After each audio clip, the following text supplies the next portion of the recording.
এ পৃথিবীর সবচাইতে বড় স্বৈরাচারী ফেরাউনের পরে এই হাসিনা। এর বাস্তব প্রমাণ আয়না ঘর। তামাম দুনিয়ার মানুষ সেটা আসবে, দেখবে আর বুঝবে যে বাংলাদেশে একটা জালেম ছিল। এর সাথে যারা জড়িত প্রত্যেকের ওইভাবে করে শাস্তি দেওয়া দরকার। যাদের নির্দেশে কাজ হয়েছিল আহ্বান জানাচ্ছি, যারা দায়িত্বে আছেন একটাকেও যেন ছাড়া না হয়।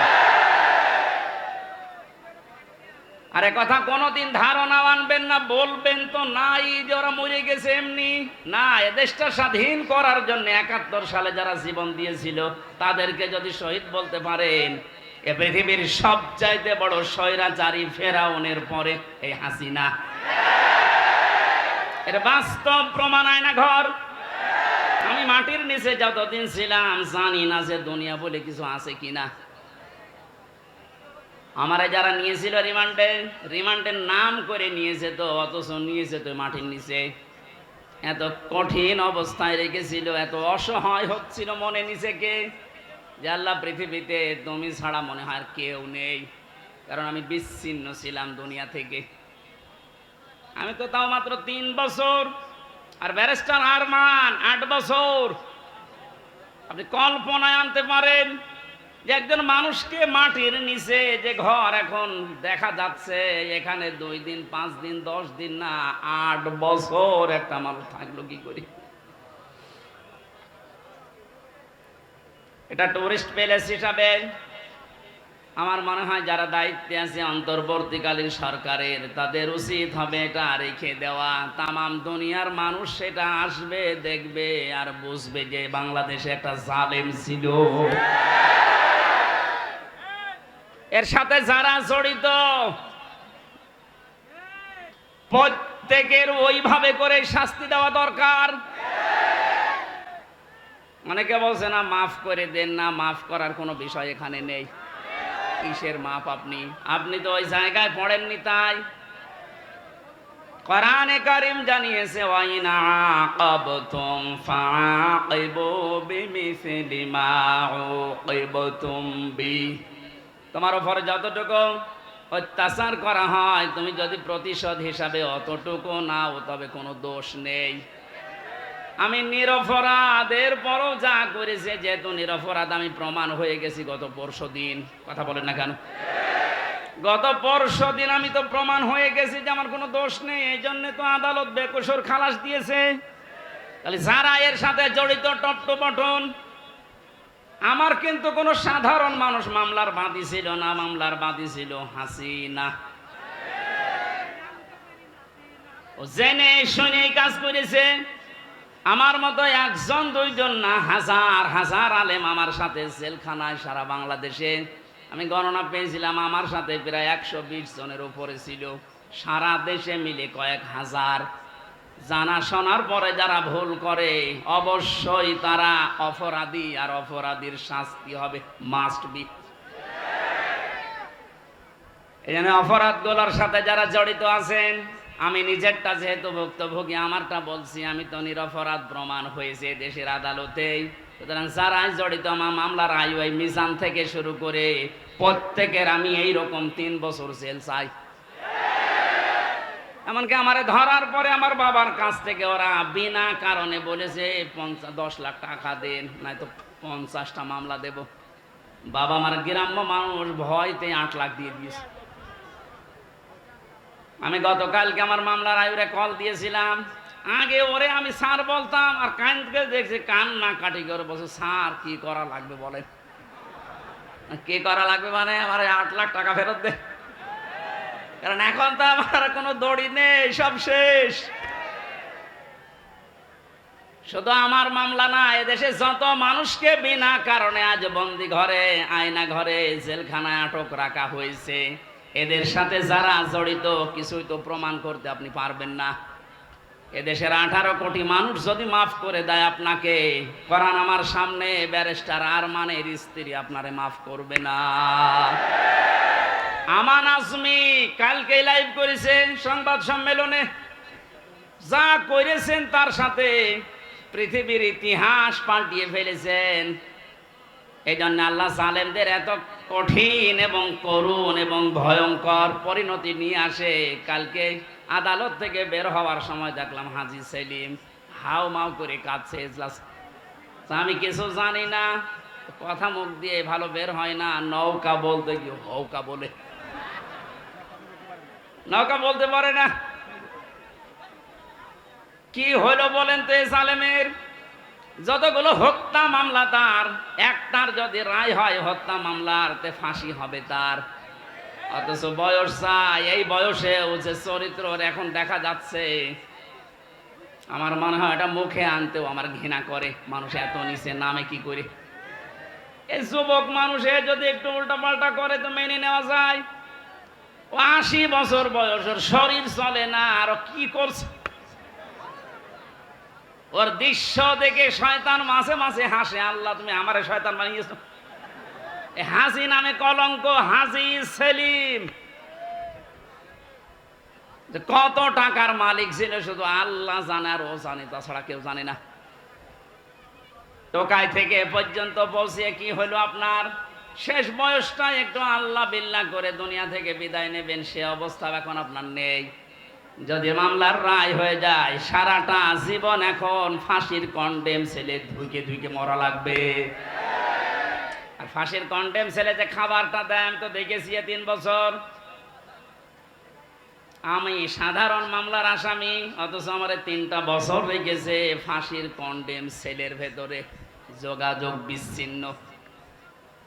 এত বড় অফিসার শুধু আমি না, মাওলানা মামুনুল হক থেকে শুরু করে যতগুলো আলেম আমরা ছিলাম, প্রত্যেকের সাথে, বিশেষ করে আমাদের এই 2 জনের সাথে বেশি কথা বলতে দেয় না। কেউ যদি আমাদের কাছে আসে, কারারক্ষী দিয়ে পাহারা দেয় যে ওর কাছে যেন কেউ না যায়, আবার সিসি ক্যামেরা দিয়ে রাখে। কেন এমন কড়াকড়ি করলেন? কি হলো আপনার? মাজায় দড়ি দিয়ে, হাতে ব্যান্ডেজ লাগিয়ে, হ্যান্ডকাপ লাগিয়ে, ডান্ডা বেরি পরিয়ে যখন আদালতের সামনে দিয়ে নিয়ে যেত, মনে হচ্ছে গরু নিয়ে যাচ্ছে। ও বাংলার মুসলমানেরা, আমি আর যাই করি না কেন, আমার তো মনে হয় আমার নামের আগে একটা আলেম শব্দ লেখা আছে। এই কথা বলছে না কেন? এমনকি আমি একেবারে অপরিচিত না। এদেশে যদি 100 জন মানুষ পরিচিত থাকে, সবাই চেনে থাকে, তার ভেতরে হামজা একজন। রাস্তা দিয়ে আসলে মায়ের কোলে বসে বসে হামজা হুজুর যাচ্ছে, তার মানে পেটের ভেতর থেকে শুনে আসতেছে হামজা নামে একজন আছে। ওরা জানতো না। ওরা জানার পরেও মানুষগুলো যে আচরণ করেছে, আমাকে যতই বলেন মাফ করে দেন না, আমি মাফ করব না। আমি মাফ করে দিলে আমার স্ত্রীর 3টা বছর আপনি নষ্ট করিয়েছেন, আমার 2টা মেয়ে, ছোটটা আমার এখনো পর্যন্ত চেনে না। কি দুঃখ আমার মনে। ও মনে করে যে এরকম বহু হুজুরে 3 বছরে আমার বাড়িতে এসেছে দেখা করার জন্য, এইটা ওই রকমই একটা হুজুর। জেলখানা থেকে বেরিয়ে যেদিন বাড়িতে এসেছি, আমার বলছে হুজুর আপনি আমাদের বাড়িতে আসেন, চলো। এখন আমাকে ডাকে না, কাছেও আসে না। আমার সাথে যা যা করেছেন, আমি চাই প্রতিটি জালেমের সাথে যেন আল্লাহ এইরকম এই দেশে করে। এগুলো যদি না করে ছেড়ে দেন, তাহলে জুলুম আবার আসবে। আর এগুলোর বিচার যদি হয়, জালেমদের এই দৌরাত্ম্য থেমে যাবে। আল্লাহ রাব্বুল আলামিন জানিয়েছেন, জালেমদের সবচাইতে ভয়ঙ্কর পরিণতি, ইন্নামাস সাবিলু আলাল্লাযীনা ইয়াযলিমুনান নাস। সূরা শূরা 25 নম্বর পারার 6 নম্বর পৃষ্ঠা 13 নম্বর লাইনের 42 নম্বর আয়াত। এটা তাফহিমুল কোরআনে আছে, ব্যাখ্যাটা আমি খুব ভালো করে দেখেছি। এই জামানার মুসাদ্দিদ সাজ্জাদ আবুল আলা মাউদুদী রাহমাতুল্লাহ আলাইহি এত সুন্দর করে আয়াতটার ব্যাখ্যা লিখেছেন, আমি পড়লে আমার কাছে আশ্চর্য লাগে আয়াতটা। আল্লাহ পাক বলেন, এই পৃথিবীর ময়দানে জালেমদের দৌরাত্ম্য যাই হোক না কেন, দুনিয়া একদিন তো শেষ হবে। মরণের পরে আমি আল্লাহ নিজে জালেমদের বিরুদ্ধে নিজে মামলা দায়ের করব। এদেশে 15 বছর যারা ছিল, পৃথিবী এখন প্রমাণ পেয়েছে অন্তত আয়না ঘরের মাধ্যমে যে এরা জালেম ছিল। জালেমদের বিরুদ্ধে মামলা হামজার না আল্লাহর? এক কথা বলুন। এটা নির্দ্বিধায় এখন বলতে পারি এদেশের দায়িত্বে যারা ছিল, বিশেষ করে 1734 জন মানুষ, একেবারে ওই উপর থেকে শুরু করে, আমি নিষ্ঠার বললাম না, এ পর্যন্ত 1734 জন মানুষ দায়িত্ব পালন করেছে মেন জায়গায়। এই 1734 জন প্রত্যেকেই জালেম এবং জালেমের সহযোগী। এরা সব হামজার মামলার আসামি। কার? বলেন বলেন। আল্লাহর মামলার আসামি, যিনি নিজে রায় দেবেন, নিজে বিচারপতি, তিনি বাদী। যে মামলার বাদী যত কঠিন হয়, শক্ত হয়, মামলা কিন্তু এরকম ঝামেলায় পড়ে। আমি তো বলেছিলাম আমার মামলা যদি রবিউল জাহাঙ্গীর স্যারের মতো এইরকম মানুষ কেউ মামলা দিত, ও টাকা পয়সা দিয়ে কবে আমি বের হয়ে চলে আসতাম। কিন্তু এমন মানুষ মামলা দিয়েছে, ও টাকা তো খাবে না, কারণ টাকা খেতে খেতে আর জায়গা নেই। তার পিয়নেরই 400 কোটি টাকা। কথা বলছে না, আমার কাছে আর কয় টাকা খাবে? এই জন্য সিএমএম কোর্ট, জজ কোর্ট, হাইকোর্ট মিলিয়ে আমার মামলাটা 30 থেকে 31 বার উঠেছে, এরপরও জামিন হবে না। বলেন তো কোথায় পৌঁছিয়েছে বিচার ব্যবস্থা? এটা মূল্য চুরি মামলা। মূল্য চুরি না? মূল্য চুরি করলে তো একটা অপরাধ হয়, আর আমার যে কিচ্ছু জানি না ওই বিষয়ে। কোন পাগল ছাগল নাকি একটা কাঁচি, ধান কাটা কাঁচি নিয়ে গেছে সংসদ ভাঙার জন্য। ওরে কালকে হাজির করেছিল কোর্টে। আমার পাশে দাঁড়িয়ে, এই আমারে চেনো? বলছে না। আমার নাম বললে কি করি?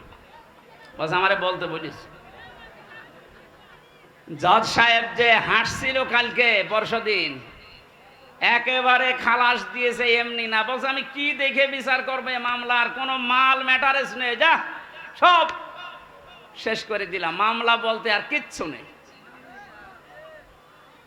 অথচ কয়েকদিন আগে সিঙ্গাপুর গিয়েছিলাম। এদেশের জালেম যারা ওই দেশে এখন আশ্রয় নিয়েছে, ওরা ওই দেশের মন্ত্রণালয়ের কাছে, পররাষ্ট্র মন্ত্রণালয়ে যারা দায়িত্বে আছে, ওদের কাছে নালিশ দিয়েছে হামজার নামে, যে ওর মামলা আছে বাংলাদেশে আর ওই এই দেশে আছে। কথা বললো কি করে?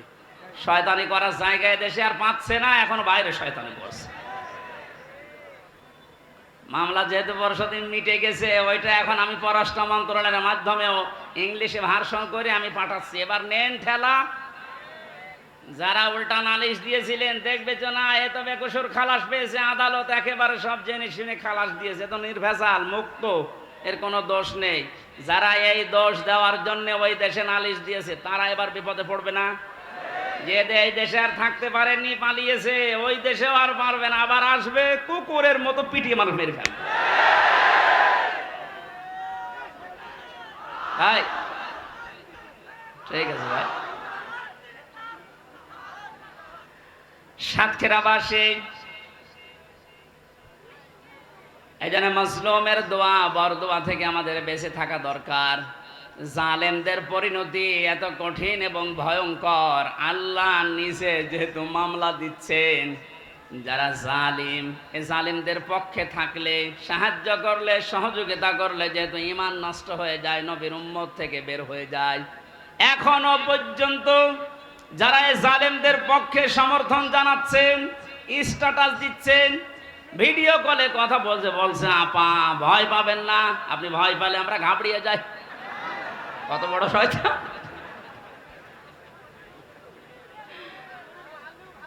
আমার তো মনে হয় ওর ভিডিওটা আমি দেখলাম, শয়তান তো আমি দেখিনি, যদি দেখতাম মনে হয় শয়তান ওরকমই হইতো। এখনো পর্যন্ত যদি জালেমের কেউ সাপোর্ট করেন, এখানে কেউ থাকেন, আপনি তাওবা করেন নাই তো আপনিও বেঈমান হয়ে মরবেন।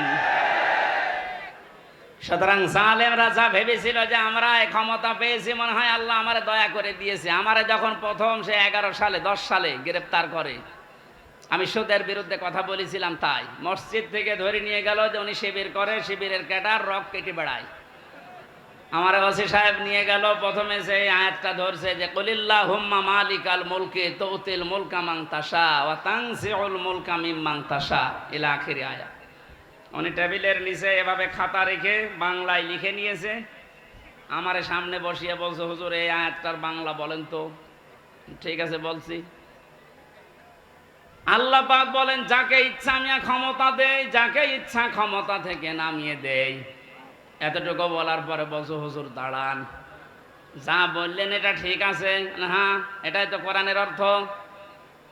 হাসিনাকে আল্লাহ ক্ষমতায় বসিয়ে রেখেছে, এটা আল্লাহ রেখেছে, আপনারা ঝামেলা করেন কেন? কোথায় টান দিয়েছে দেখেছে, কত বড় মুফাসসির। অথচ সূরা আলে ইমরানের 178 নম্বর আয়াতটা গত কয়েকদিন আগে আমি তাফসীর সব পড়তে গিয়ে দেখি ওই ওসির কথার পুরা উল্টা। আল্লাহ বলেন, কাফের জালেম এদেরকে আমি ক্ষমতার চেয়ারে বসিয়ে রাখি যেন ওদের পাপের মার তা পরিপূর্ণ হয়ে যায়। পাপ যখন একেবারে পরিপূর্ণ হয়ে যায়, তখন আর ভালো হওয়ার নিয়ত থাকলে ওরে আমি আর সুযোগ দেই না, যেমন ফেরাউনকে দেইনি। তখন আমি কি করি? ওদের জন্য যন্ত্রণাদায়ক এবং অপমানজনক একটা শাস্তির ব্যবস্থা করি। আমার মনে হচ্ছে পৃথিবীতে আল্লাহ যদি কিছু নাও দেখায়, ইনুর সাথে যা দেখালো আমার জীবন ধন্য হয়ে গেছে। এই শয়তান আমার এমপি থাকাকালীন কুষ্টিয়ায় ঢুকতে দিত না, তো শিবির করে ও ঢুকতে পারবে না। এই যে হানিফ আমার চাচা, নিজের চাচা, আমার দাওয়াত দিয়েছে খাওয়ার জন্যে, যদিও সে আওয়ামী লীগের চেয়ারম্যান। আমি খাবার খেতে গেছি, ওপর থেকে ওরে কল দিয়েছে, হামসাকে কেন আনলেন? বলো আমার ভাইয়ের ছেলে ভাতিজা, ওরে ডাক দেবো না। না, আওয়ামী লীগ করলে কোনো শিবির জামাতের লোককে বাড়িতে খাওয়ানো যাবে না। আপনি কোথায় পৌঁছিয়েছিলেন? আপনার এই কারণেই তো আল্লাহ এত নিচে নামিয়েছে। এখন কুষ্টিয়ার বর্তমান যে অবস্থা, কান খাড়া করে শোনেন খুলনার বিভাগের মানুষেরা, কুষ্টিয়া আমাদের শেষ জেলা, এই বিভাগের যা করেছে আমি যতটুকু দেখতে পাচ্ছি এখন কুষ্টিয়ায়, এই যে দুইজনের নাম বললাম, এরা যদি একা একা বের হতে চায়, মানুষ পিটিয়ে মেরে ফেলবে। পুলিশ নিয়ে বের হয়েছিল আদালতে, তাও মানুষ ডিম নিয়েছে, লাথি দিয়েছে। আর একা একা থাকলে মানিকের মতো বিসি কেড়ে নেবে।